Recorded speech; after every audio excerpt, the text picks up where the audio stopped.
नमस्कार साथियों, मैं सौरभ स्वागत करता हूं आपका अपने YouTube चैनल पर। और आज जो है हम करने जा रहे हैं 20 और 21 मई के करंट अफेयर्स। तो चलिए जी स्टार्ट करते हैं 20 और 21 मई के करंट अफेयर। तो सबसे पहले स्क्रीन पर हमारी क्वेश्चन है, that is your which country along with India has recently launched 50 startup exchange programme. तो समझते हैं इस न्यूज़ को क्या है। तो सबसे पहले इसका आंसर बता दे, तो ये है बांग्लादेश। अब बांग्लादेश के साथ हमारा देश जो है वो क्या करेगा कि 50 स्टार्टअप स्कीम जो है वो चलाएगा। मतलब कि डिफरेंट सेक्टर्स के जो हैं स्टार्टअप होंगे, जैसे 10 हेल्थ के हो गए, 10 टेक्नोलॉजी के हो गए, 10 किसी और फील्ड से जो स्टार्टअप हैं वैसे ही बांग्लादेश में होंगे। और ये स्टार्टअप जो हैं फर्स्ट 50 ये क्या करेंगे, एक दूसरे के साथ जो है इंफॉर्मेशन शेयर करेंगे।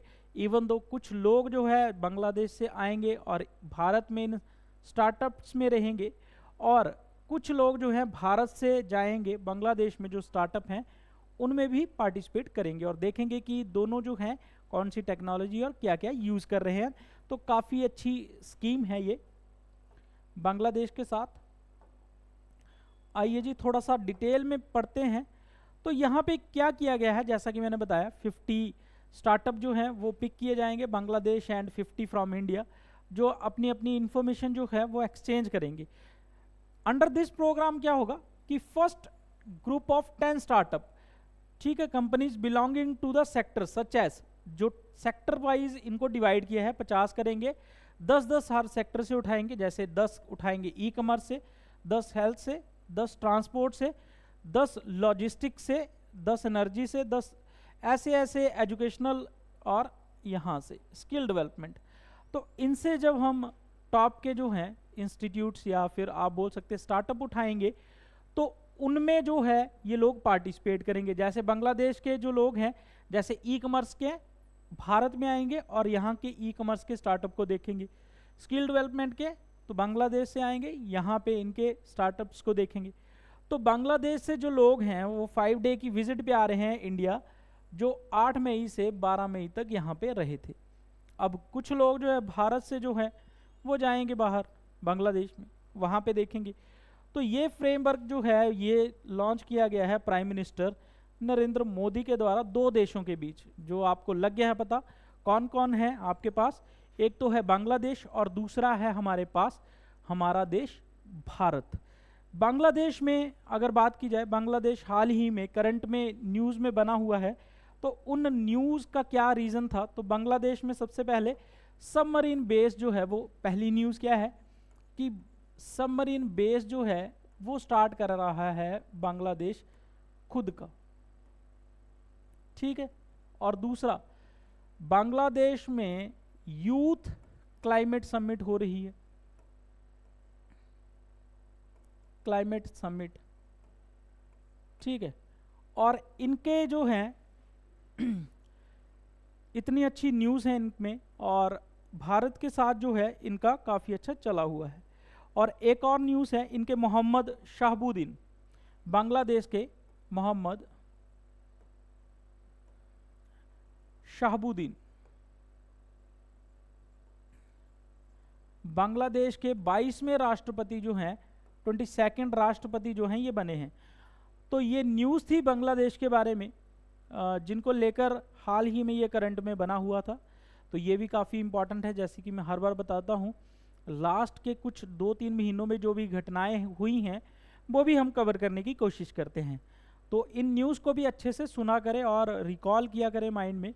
हम भी काफ़ी बार पढ़ते हैं, हम भी भूल जाते हैं। तो इन न्यूज़ को भी आपने जो है अपने माइंड में रखना है और भूलना नहीं है। तो चलिए जी नेक्स्ट न्यूज़ की तरफ चलते हैं। नेक्स्ट न्यूज़ है हमारे पास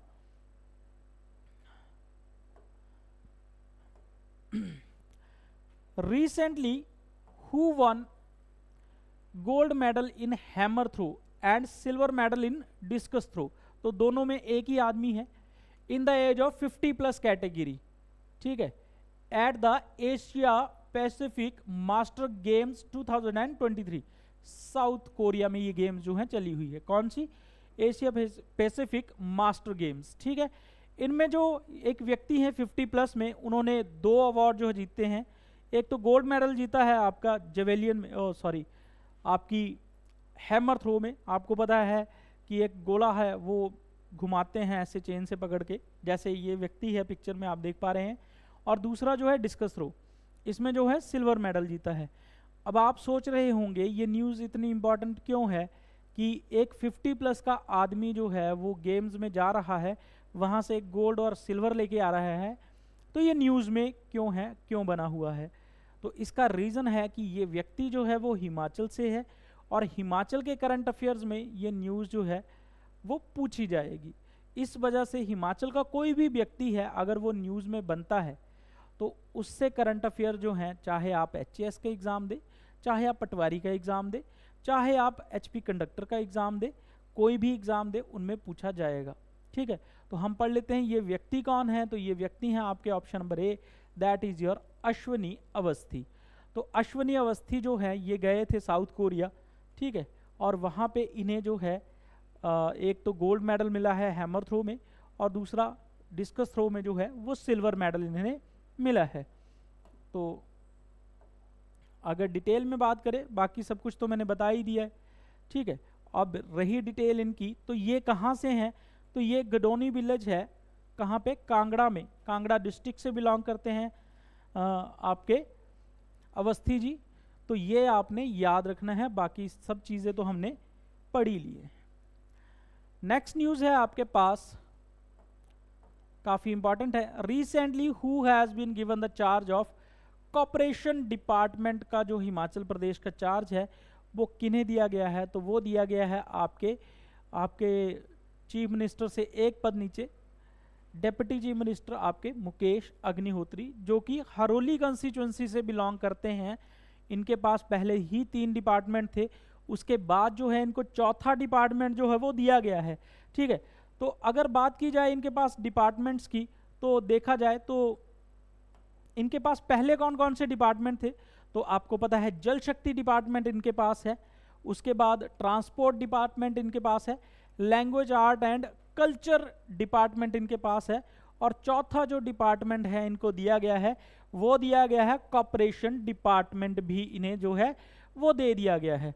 तो अभी भी कुछ सीट जो हैं कैबिनेट में वेकेंट है, वो भी जो है कभी ना कभी दे ही दिए जाएंगे डिपार्टमेंट्स, तो इनको लीव करते हैं। तो इनके पास 4 डिपार्टमेंट्स हैं, वो आपको पता होने चाहिए, और डिप्टी CM तो ये हैं ही। चलते हैं जी नेक्स्ट न्यूज़ की तरफ। तो रिसेंटली गटका, एक आप देख पा रहे हैं, आपको इमेज देख के ही क्लियर हो जाएगा कि गटका जो गेम है वो कहाँ की है। Gatka has been officially included in the 37th national games, जो आपको बता रहे हैं सितंबर अक्टूबर में होंगी गोवा में। नेशनल गेम्स में इसे एक गेम जो है मान लिया गया है। It is the traditional martial art form of which of the following states. तो इसको देख के तो कोई भी बता देगा कि ये कहाँ से है, तो ये है आपके पंजाब से। तो गटका जो है वो पंजाब से रिलेटेड है एक गेम, जिसमें आपको पता है स्वॉर्ड्स, तलवारें लेकर जो है ये आपस में लड़ते हैं, और काफ़ी फुर्तीली जो है ये गेम है। तो इसको जो है 37th जो नेशनल गेम्स होने जा रही हैं गोवा में, उनके लिए इसे जो है एज ए गेम जो है वो ऐड कर लिया गया है नेशनल, जो भी आपका नेशनल गेम्स होने जा रही हैं, ठीक है। अगर बात करें इसकी डिटेल में, तो आपको पता 37th नेशनल गेम जो हैं वो अक्टूबर के मंथ में गोवा में होने जा रही हैं, और उसमें जो है टोटल अब 43 डिसिप्लिन्स में जो है वो ये गेम्स होंगी। और इन्हें कंडक्ट कौन करेगा, इंडियन ओलंपिक एसोसिएशन, जिसकी हेड जो हैं वो PT उषा हैं, और हाल ही में रेसलिंग फेडरेशन ऑफ इंडिया में ब्रिजभूषण पे आपको पता है कि लड़कियों ने, जो हमारी पहलवान है, उन्होंने कहा है कि इन्होंने हमें छेड़खानी जो है हमारे साथ की है, हैरेसमेंट की है। तो उस केस में भी ये वर्ल्ड फेडरेशन, रेसलिंग फेडरेशन जो है उसकी भी ये हेड बनाई गई है, मेंबर बनाई गई हैं, टेम्परेरी एक कमेटी बनाई गई है, तो PT उषा। उसके बाद बात करते हैं गटका। गटका जो है ये ट्रेडिशनल, आपको पता है पंजाबियों की एक आर्ट है, और इसका जो ओरिजिन है वो कहाँ से हुआ है, इसका वर्ड जो है गटका, ये ओरिजिन हुआ है गत, एक शब्द होता है गुरु बिन गत नहीं, मतलब कि गत का मतलब क्या होता है, ज्ञान, ठीक है। तो गत का मीनिंग होता है ज्ञान, उसको उससे जो है निकल के इसका नाम जो है गटका बना है कि ये जो स्किल है ये अपने आप को एक तो प्रोटेक्शन देने के लिए काम आती हैं, और दूसरे अगर किसी से कुछ खतरा हो तो उसका विनाश करने के लिए भी जो है गटका जो है काम आता है। तो ये स्किल है, एक तरह का गेम है, और ये ऐड कर दिया गया है हमारी नेशनल गेम्स में। ठीक है जी, और चलते हैं। तो अगर बात करें president of the national gatka association of India, तो इनके कौन है? हरजीत सिंह गरेवाल जो हैं इसके प्रेसिडेंट हैं गटका आपके एसोसिएशन के। और इंडियन ओलंपिक एसोसिएशन के हेड कौन है? तो वो हैं पीटी उषा जी। ठीक है जी, और गटका टेक्निकल कंडक्ट कमेटी जो हैं उसके चेयरमैन जो हैं वो हैं अमित शर्मा जी। तो ये भी आपने याद रखने हैं, ये भी करंट में अब न्यूज़ आ चुकी है, तो ये करंट में बने हुए हैं, तो इनके हेड भी आपने याद रखने हैं। आई होप कि आपको न्यूज़ समझ आ गई होगी। चलते हैं जी नेक्स्ट न्यूज़ की तरफ। नेक्स्ट न्यूज़ है recently who has been appointed as the interim prime minister of Slovakia. तो इंटरिम प्राइम मिनिस्टर क्या पोस्ट होती है? तो इंटरिम क्या होती है? जैसे मान लीजिए कि सारे के सारे एमपी जब चुन के जाते हैं तो फिर वो सरकार बनानी होती है, तो वहाँ पे कोई एक व्यक्ति को जो है वो हेड बनाया जाता है, उसे कहा जाता है इंटरिम प्राइम मिनिस्टर। तो इस समय इंटरिम प्राइम मिनिस्टर जो हैं वो आपके बनाए गए हैं यूक्रेन के, that is your option number B, that is your Ludovit, sorry, तो ये बनाए गए हैं आपके option number B, that is your Ludovit Odor. ठीक है, ये बनाए गए हैं interim prime minister of Slovakia. ठीक है जी, ये है न्यूज़। अब इन्हें जो है लुडोविट ओडोर जो है, तो ये प्रेसिडेंट ऑफ स्लोवाकिया जो है उन्होंने अपॉइंट किया है लुडोविट ओडोर को, किस लिए? As a interim prime minister of Slovakia. और ये क्या करेंगे? ये हेड करेंगे, जैसे मैंने बोला है कमेटी को हेड करेंगे। तो ये 15 मेंबर की एक कैबिनेट कमेटी होगी स्लोवाकिया की, जिसको इलेक्शन हो गए हैं, अब जो है प्राइम मिनिस्टर के इलेक्शन होंगे उसमें लीड करेंगे, आपके हेड करेंगे लुडोविट ओडोर। ठीक है, और अगर इलेक्शन में ये जीत जाते हैं तो इन्हें जो है पीएम जो है वो बनाया जाएगा, तो वो बाद की बात है, मई में डिक्लेयर हो जाएगा। चलते हैं जी नेक्स्ट न्यूज़ की तरफ। नेक्स्ट है हमारे पास, when was the world hypertension day 2023 observed across the globe. तो कब ये मनाया जाता है? वर्ल्ड हाइपरटेंशन डे जो है वो मनाया जाता है 17th ऑफ द मई को। ठीक है, ये मनाया गया है, और ये कब से मनाया जाता है? ये 2005 से जो है ये दिन जो है मनाया जाता है। अगर हाइपरटेंशन की बात की जाए तो ये बड़ी चीज़ों से जो है हाइपरटेंशन आपको होती है। तो अगर इसकी बात करें इस डे की थीम की, तो वो भी है major your blood pressure accurately, control it, live longer. तो अगर किसी व्यक्ति को ब्लड प्रेशर की दिक्कत है, हाइपरटेंशन की दिक्कत है, तो उसकी लाइफ जो है वो थोड़ी सी दिक्कत भरी हो जाती है। तो इसको हमें कंट्रोल करने के लिए क्या क्या करना चाहिए? तो सबसे पहले तो स्ट्रेस भी एक रीज़न है ब्लड प्रेशर का। दूसरा हमारा खान पान जो है वो इसका सबसे बड़ा रीज़न है, तो इसे हमने कंट्रोल करके रखना है टू लिव लॉन्गर, क्योंकि ब्लड प्रेशर अगर हाई रहेगा तो हमारे ऑर्गन्स जो हैं उन पर इफ़ेक्ट करता रहता है। और ये जो डे है, ठीक है, ब्लड प्रेशर डे जो है ये मनाया गया था सबसे पहले 2005 में, और किसने इसे स्टार्ट किया था? वर्ल्ड हाइपरटेंशन लीग ने। ठीक है, इन्हें इस डे को जो है वो स्टार्ट किया था। ठीक है, चलते हैं जी नेक्स्ट। नेक्स्ट न्यूज़ काफ़ी इंपॉर्टेंट है। Which state government has recently launched a farm loan interest waiver scheme, ठीक है, कॉल्ड मुख्यमंत्री कृषक ब्याज माफी योजना। ठीक है, तो कृषि ऋण का जो ब्याज माफ़ी है वो आपकी पहल जो है स्टार्ट की है मुख्यमंत्री कृषक ब्याज माफ़ी योजना में। और ये आप पिक्चर में देख सकते हैं, तो ये है सीएम आपके मध्य प्रदेश के शिवराज सिंह चौहान। तो पिक्चर में है शिवराज सिंह चौहान और ये मुख्यमंत्री हैं आपके मध्य प्रदेश के। इन्होंने क्या किया है, लोन जो है माफ़ कर दिया कि स्कीम के अंडर, तो वो हमने पढ़ी ली जिसको बोला गया आपके फार्मर लोन वेवर स्कीम। ठीक है, इस स्कीम के अंडर जो भी आपके फार्मर थे, डिफ़ॉल्टर फार्मर्स थे, जिन्होंने अपनी पेमेंट जो है वो बैक नहीं की थी और जिनका आउटस्टैंडिंग लोन जो है वो 2 लाख तक है, including the principal and interest 31 March तक। तो उनका जो है लोन जो है वो माफ़ कर दिया जाएगा। और इसमें जो है कितने का लोन माफ़ कर दिया जाएगा, टोटल अमाउंट कितना होगा, तो ये होगा 2123 करोड़ 2123 करोड़। और कितने फार्मर्स का ये लोन रहेगा, तो वो ये रहेगा 11,19,000 फार्मर जो हैं, इनका ये टोटल लोन जो है ये बना है। और इसको जो है माफ़ कर दिया जाएगा मध्य प्रदेश गवर्नमेंट के द्वारा। अब शिवराज सिंह चौहान ने ये काम जो है वो चलाया है, कार्य जो है किया है। अब इसमें बेसिकली क्या है कि किसान, आप जानते हैं कि उनको अपने रेट्स जो हैं फसलों के नहीं मिलते हैं, तो इस कारण जो है वो काफ़ी दिक्कत जो है वो हो जाती है उन्हें। अब जब इन्हें दिक्कत हो जाती है तो इनके लिए सरकार जो है ऋण माफ़ जो है वो कर देती है। वैसे तो अगर सरकार चाहे इनका मैक्सिमम रिटेल जो मिनिमम प्राइस होता है इनकी फसलों का, अगर वो डिक्लेयर कर दे थोड़ा सा हाई, तो थोड़ा सा इनकी हालत में सुधार होगा। कई बार ड्राउट जो है वो आ जाते हैं, कई बार बाढ़ आ जाती है, तो किसानों की फसलें जो है ख़राब हो जाती है। तो सरकार जो है इन्होंने जो लोन लिया होता है किसान क्रेडिट कार्ड के थ्रू, तो उनको जो है वो माफ़ कर रही है। तो अच्छा स्टेप है एक तरह से सरकार का।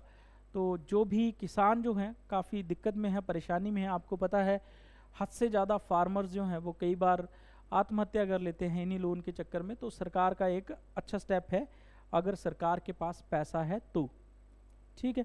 तो इस नज़रिए से इन्होंने ये काम जो है वो किया है। अब बात करते हैं मध्य प्रदेश ने। मध्य प्रदेश हाल ही में न्यूज़ में बना रहा था क्योंकि इन्होंने सबसे पहले तो है सिंगल यूज़ प्लास्टिक जो है वो बैन कर दी है। तो सिंगल यूज़ प्लास्टिक को बैन करने वाला ये बना है। और यहाँ की एक पेंटिंग है जिसका नाम है गोंड। तो गोंड पेंटिंग जो है मध्य प्रदेश की, उसको क्या दिया गया है, जीआई टैग जो है वो दिया गया है, ठीक है। और मऊगंज जो है, ठीक है, मऊगंज हिंदी में लिख देते हैं, मऊगंज जो है उसे 53rd जो है जिला घोषित किया गया है, 53rd मध्य प्रदेश का। तो सिंगल यूज़ प्लास्टिक में जो बैन कर दिया है, उसके बाद गोंड को जीआई टैग मिला है, गोंड पेंटिंग है यहाँ की। तो हाल ही में मध्य प्रदेश इन चीज़ों के कारण भी जो है करंट में बना हुआ था। तो जैसे कि मैंने पहले ही बताया, तो आपको जो करंट में कुछ और न्यूज़ हैं वो भी आपने दिमाग में रखनी है जो एग्ज़ाम में पूछी जाती हैं। चलिए नेक्स्ट आपके विच of the following countries has recently reported the first case of polio virus 2023। तो ये कंट्री है, पिक्चर में दी गई है, तो यहाँ से आप आइडिया लगा सकते हैं, दैट इज़ योर अफगानिस्तान में जो है पोलियो का जो केस है वो पाया गया है। तो अगर बात की जाए डिटेल में, तो पोलियो वायरस के यहाँ पे अफगानिस्तान में काफ़ी ज़्यादा केसेस जो हैं वो पाए जा रहे हैं। जैसे 56 केसेस जो हैं वो पाए गए थे अफगानिस्तान में 2020 में, एंड 4 केसेस जो हैं वो पाए गए थे 2021 में, और पोलियो का जो एक केस और है वो पाया गया है आपका 2023 में। तो अगर भारत की बात करें तो भारत में जो है 2011 के बाद एक भी केस पोलियो का नहीं आया है। तो भारत जो है पोलियो से फ्री है। पोलियो एक्चुअल में क्या होता है कि आपके जो फूड है, कंटेजियस फूड जो है उसके कारण, या फूड हो गया, वाटर हो गया, उनके कारण क्या होता है आपकी हेल्थ में एक खराबी हो जाती है। और उसमें क्या होता है कि वो आपके नर्वस सिस्टम पे, जब आप ऐसा कुछ पानी या फूड खा लेते हैं जो आपकी सेहत के लिए हानिकारक है, तो वो डायरेक्टली अटैक कर देता है आपके नर्वस सिस्टम पे। और जब नर्वस सिस्टम पे काम अटैक कर देता है तो उसके कारण जो क्या होता है कि आपके शरीर का कोई ना कोई अंग जो है वो काम करना बंद कर देता है, ठीक है। तो उसके कारण जब पोलियो से कोई ऐसी बीमारी से ग्रसित हो जाता है तो पूरी लाइफ टाइम फिर वो है वो उस दिक्कत से जूझ नहीं पाता है, एक तरह का ये पैरालिसिस अटैक हो जाता है। तो अच्छा खाएं, सब कुछ सेफ रहें। तो ये एक केस आया है और ये केस जो है अफगानिस्तान में आ गया है। और पोलियो की वैक्सीन जो है आपको पता है कि घरों में आपके देश में जो है फ्री ऑफ कॉस्ट जो है वो लगाई जाती है भारत में। तो ज़रूर पोलियो की वैक्सीन जो है वो बच्चों को लगाएं। चलिए जी नेक्स्ट, तो ये सारी न्यूज़ थी। नेक्स्ट न्यूज़ है हमारे पास, which countries police has recently launched a traffic campaign stay in your lane, ठीक है, to curb road lane violation. तो रोड वायलेशन को कम करने के लिए जो है वो किसने स्टार्ट की है पहल, स्टे इन योर लेन। तो आपको पता है कि यूएई जो है रूल्स के लिए काफ़ी सख्त है ये देश, तो यहाँ पे ये कैंपेन जो है स्टार्ट किया गया है। यूएई में भी हेडक्वार्टर दुबई में किसका है, आईसीसी का, इंटरनेशनल क्रिकेट काउंसिल का। और यूएई अभी हाल ही में न्यूज़ में बना था क्योंकि इन्होंने एक सिटी है, यहाँ के प्राइम मिनिस्टर ने अल मिनहद उसका नाम चेंज करके क्या रख दिया है, हिंद सिटी। यहाँ के प्राइम मिनिस्टर ने अल मिनहद का नाम बदल कर क्या रख दिया है, हिंद सिटी जो है वो रख दिया है। तो काफ़ी इम्पॉर्टेंट न्यूज़ है ये यूएई से रिगार्डिंग। अगर यूएई के बारे में और बात की जाए तो चलिए जी नेक्स्ट चलते हैं।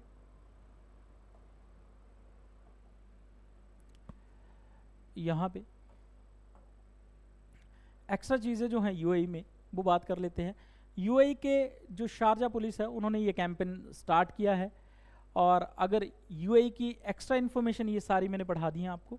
अगर देखें तो यहाँ की कैपिटल जो है वो अबू धाबी है, करेंसी जो है दिरहम है, और यहाँ के प्रेसिडेंट जो हैं मोहम्मद बिन जायद अल नाहयान है, और प्राइम मिनिस्टर जो हैं वो हैं मोहम्मद बिन राशिद अल मखदूम। तो ये कुछ एक्स्ट्रा इनके बारे में इंफॉर्मेशन रही यूएई के बारे में। अब चलते हैं जी नेक्स्ट।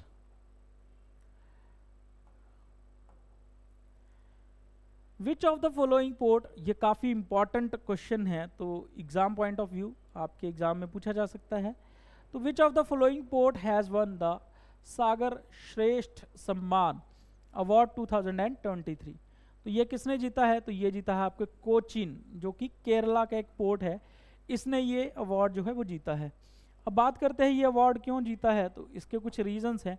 एक्चुअली पोर्ट जो है वो जो उसके साथ वेसल कोई लगता है उसको कितनी जल्दी जो है सामान को खाली कर लेता है, वो उसकी एफिशिएंसी आती है। तो यहाँ पे जो कोचीन पोर्ट है, यहाँ पे एक फ़ायदा होता है कि यहाँ पे वेसल जो है काफ़ी जल्दी जो है वो खाली कर दिया जाता है, मतलब कि इसकी लोडिंग अनलोडिंग जो है काफ़ी फास्ट है। इस वजह से ये अवार्ड जो है वो इसे दिया गया है, ठीक है। ये सारा ही है, ये अवार्ड दिया गया है। इसमें क्या है, the port has recorded 48 hours in turning around vessel an average parcel size of, जो ये पार्सल साइज है 43,800 मीट्रिक टन जो है, ये 48 आवर्स में जो है ये लोड अनलोड जो है वेसल को कर देता है, जिसकी वजह से इसे ये अवार्ड दिया गया है। अब रीसेंट अवार्ड जो है वो कौन कौन से दिए गए हैं, तो आपको पता है अभी हमने न्यूज़ में पढ़े थे। तो एस्ट्रोनॉमिकल सोसाइटी ऑफ इंडिया, ये अवार्ड जो है ये किसे दिया गया है, जयंत नार्लिकार, ठीक है, जयंत नार्लिकार को ये अवार्ड जो है दिया गया है। और भारत रत्न डॉक्टर अंबेडकर अवार्ड जो है योगी आदित्यनाथ को दिया गया है।